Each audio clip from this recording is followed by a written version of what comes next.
Today is April 6th, and everybody's holding their breath because Donald Trump has taken diplomacy and decorum to the lowest levels of decency with his latest expletive language, swearing at a nation and threatening them. That a lot of analysts, think tankers, and, are busy. And will this lead to war crimes?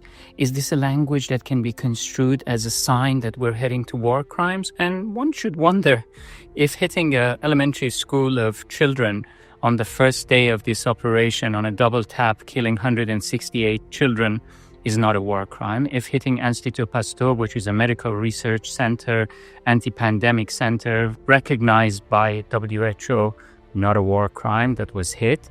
If hitting various campuses of universities is not a war crime. If hitting water desalination plant on Keshma Island and various factories, oil and gas refineries and petrochemical infrastructure of a civilian nation, not a war crime. If hitting a bridge, which is ironically called B1 Bridge on the last day of Nowruz, which is the time that the Persians celebrate the day in nature, and crashing the bridge over families who are picnicking on there is not a war crime.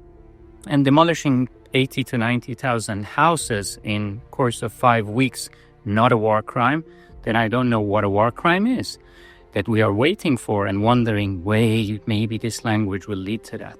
The real war crime is by the bystanders, by Mark Ruttes, who have no decorum and spine in the back of their body to call the daddy and say, Daddy, you're not only vulgar, you're not only aggressive, you're not only destructive, but you're taking away very little left, at least in language, from us in the eyes of the world and the global majority.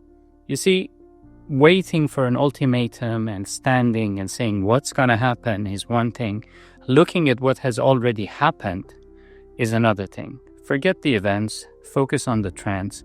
Tomorrow is another day of barbarity.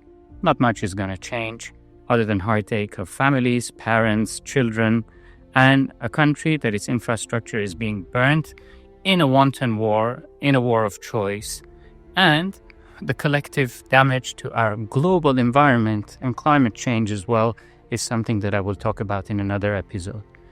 Forget the events, focus on the trends.